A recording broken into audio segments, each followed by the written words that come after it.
안녕하세요. 사연을 시작하기에 앞서 구독과 좋아요 부탁드려요. 감사합니다. 사연 시작해 볼게요. 그날 아침 평소보다 일찍 일어났어요. 아니, 정확히 말하면 잠이 오지 않았다고 하는 게 맞겠죠. 성복이 부고 소식을 들은 후로 계속 그 친구 생각만 했거든요.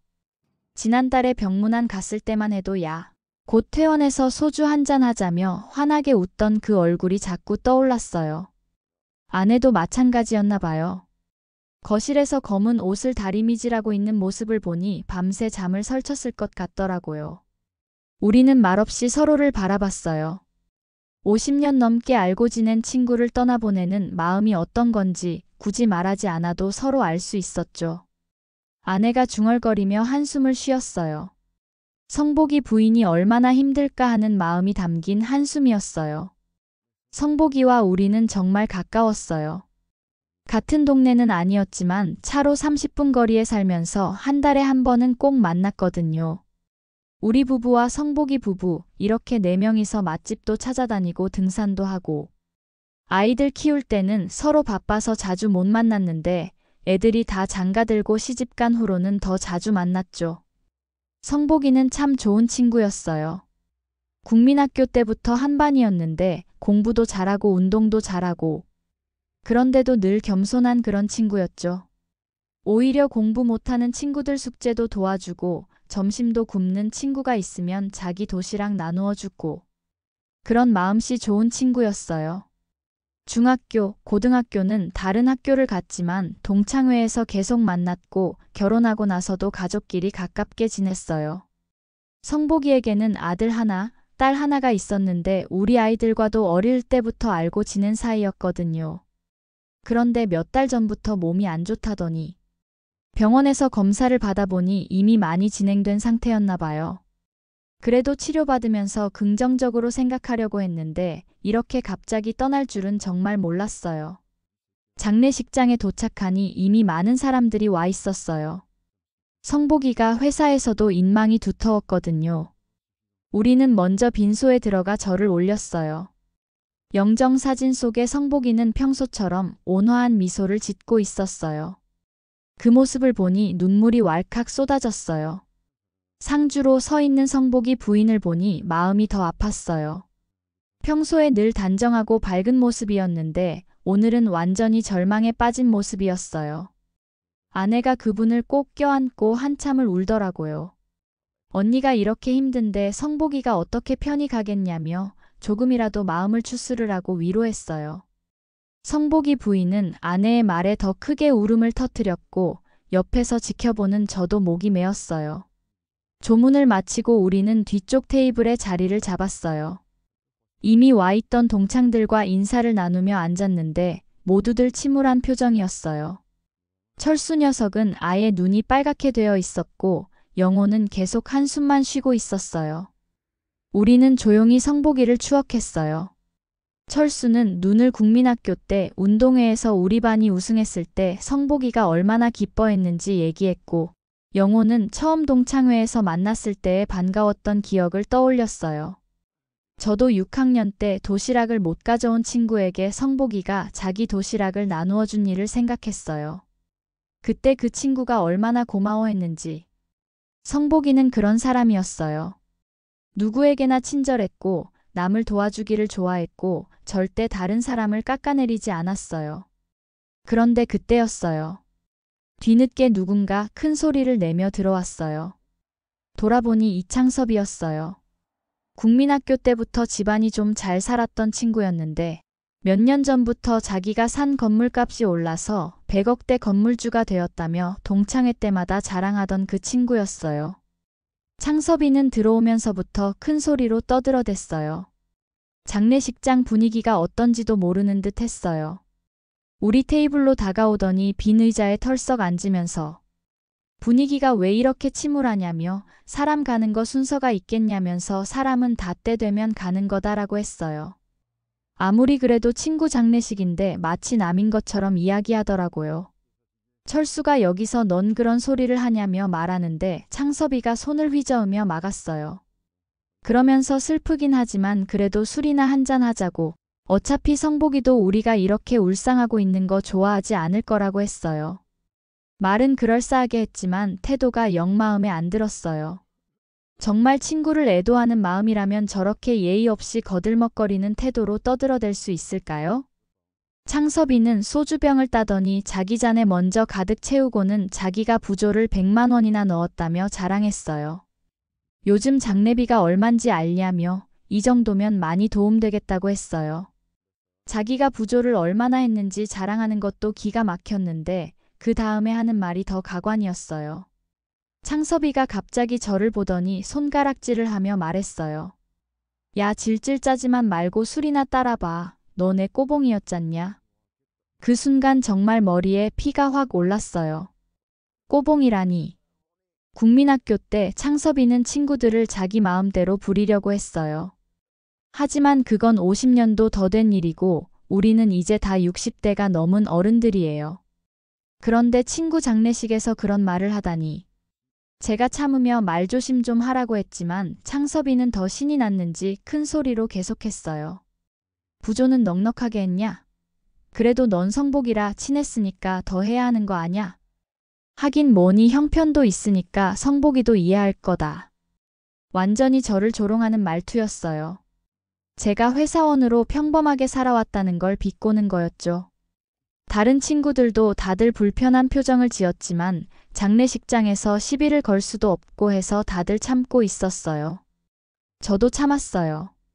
아무리 화가 나도 성복이 장례식에서 싸울 수는 없잖아요. 그냥 무시하고 넘어가려고 했어요. 그런데 그때였어요. 갑자기 옆에 앉아있던 아내가 벌떡 일어나더니 테이블 위에 있던 소주병을 집어 들었어요. 그리고는 주저하지 않고 창섭이 머리 위로 소주를 쫄쫄 부어버렸어요. 창섭이가 비명을 지르며 벌떡 일어났어요. 아내는 빈 소주병을 테이블에 탁 놓더니 당당하게 말했어요. 이창섭, 넌 나한테 맞고 질질 짜던 코찔찔이가 지금 여기가 어디라고 그딴 소리를 짓거리냐? 나이 처먹었으면 곱게 처먹어라. 순간 장례식장이 조용해졌어요. 모든 사람들의 시선이 우리 테이블로 집중됐어요. 창섭이는 머리에서 소주가 뚝뚝 떨어지는 걸 손으로 닦으며 어쩔 줄 몰라 했어요. 창섭이가 큰 목소리로 아내를 보며 자기가 아직도 너한테 맞고 질질 짜던 그때 그 꼬마로 보이냐고 물었어요. 그때서야 저도 아내가 뭘 말하는지 기억이 났어요. 국민학교 때 창섭이가 여자친구들을 자주 괴롭혔는데 아내가 참다 못해 창섭이에게 정면으로 맞섰던 적이 있었어요. 그때 아내는 정말 용감했어요. 그때는 아내가 창섭이보다 키가 컸는데 창섭이를 내려다보며 왜 힘없는 친구들만 골라서 괴롭히냐며 정말 비겁한 놈이라고 했었어요. 창섭이는 그날 아내의 어깨를 밀쳐 넘어뜨렸는데 아내가 벌떡 일어나 창섭이를 다시 밀치고 맞서자 창섭이가 울면서 도망갔었거든요. 지금도 마찬가지였어요. 50년이 넘게 지났지만 아내의 정의감은 여전했어요. 친구의 장례식에서 저를 모욕하는 창섭이를 그냥 넘어갈 수 없었던 거죠. 창섭이가 일어나려고 하자 주변에서 다른 사람들이 나서기 시작했어요. 아까부터 보니까 좀 무례하던데 여기가 어딘 줄 알고 그런 소리를 하냐는 말부터 시작해서 나이 좀 곱게 먹으라는 말, 아까부터 분위기 파악도 못하고 조용히 하라는 말, 그 나이 먹고 예의도 못 배웠냐는 말들이 쏟아졌어요. 장례식장에서 들어서면서부터 큰 소리로 떠들던 창섭이의 무례한 행동이 마음에 안 들었던 사람들이 한꺼번에 나선 거였어요. 창섭이는 사방에서 쏟아지는 핀잔을 견디지 못하고 황급히 자리를 떴어요. 자기도 성복이 친구라며 중얼거리면서 도망치듯 나가더라고요. 창섭이가 나간 후 장례식장은 다시 조용해졌어요. 친구들은 아내를 격려해 주었어요. 철수는 아직도 저렇게 비겁한 녀석이라고 비난했고 영호도는 아내를 보며 역시 우리 반 여장부답다며 엄지손가락을 들어 보였어요. 다들 그동안 창섭이 때문에 불쾌했던 마음을 숨기고 있었던 것 같았어요. 아내는 별것 아니라는 듯 자리에 앉으며 친구 장례식에서 저런 소리를 하다니 정말 무례하기 짝이 없다고 했어요. 저도 아내에게 고마웠어요. 저 혼자였다면 그냥 참고 넘어갔을 텐데 아내가 저를 지켜줬잖아요. 50년 전에도 그랬고 지금도 그렇고 아내는 정말 변하지 않았어요. 그 후 우리는 조용히 술을 나누며 성복이 이야기를 계속했어요.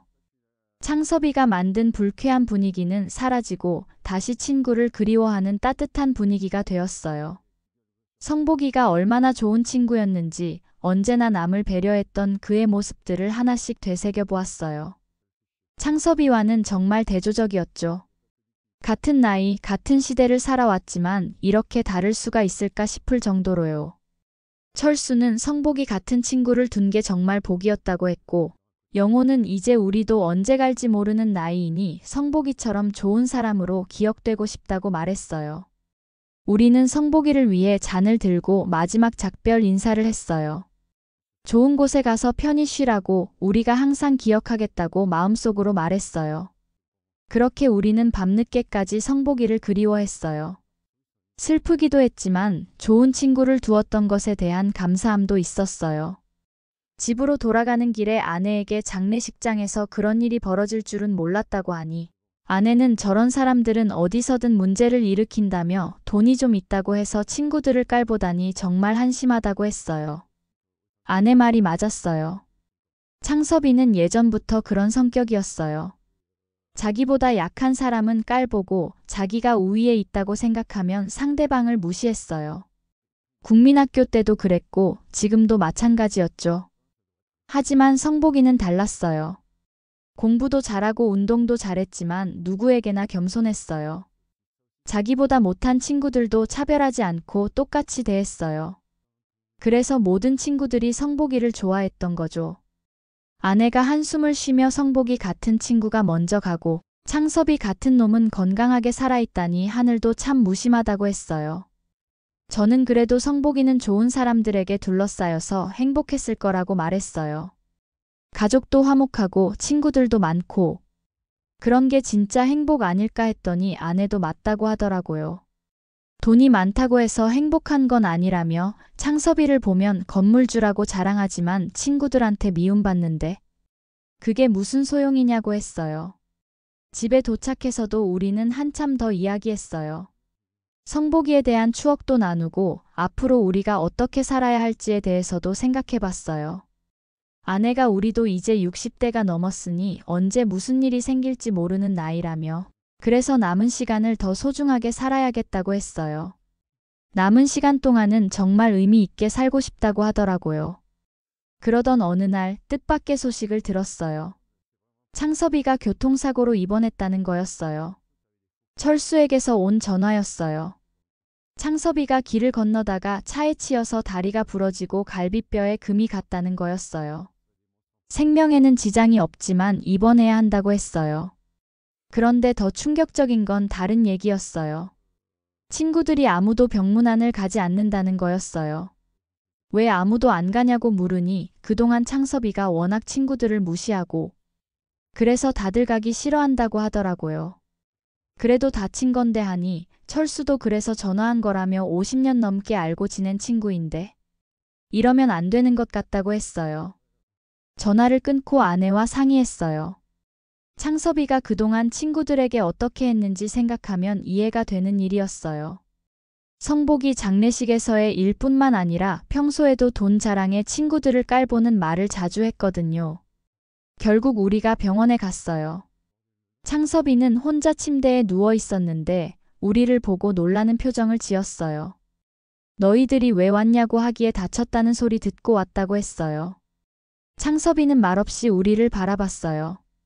평소에 거들먹거리는 모습은 온데간데 없고 뭔가 초라해 보였어요. 많이 아프냐고 물으니 별로 안 아프다고 했지만 창섭이의 표정에서는 육체적 고통보다 다른 아픔이 느껴졌어요. 아마도 아무도 찾아오지 않는 외로움 때문이었을 거예요. 하다못해 아내도 자식들도 안 보였거든요. 우리는 오래 있지는 않았어요. 과일 좀 사다 놓고 안부 정도만 묻고 나왔어요. 창섭이도 별로 할 말이 없어 보였고 우리도 어색했거든요. 창섭이는 시간이 지나 퇴원했어요.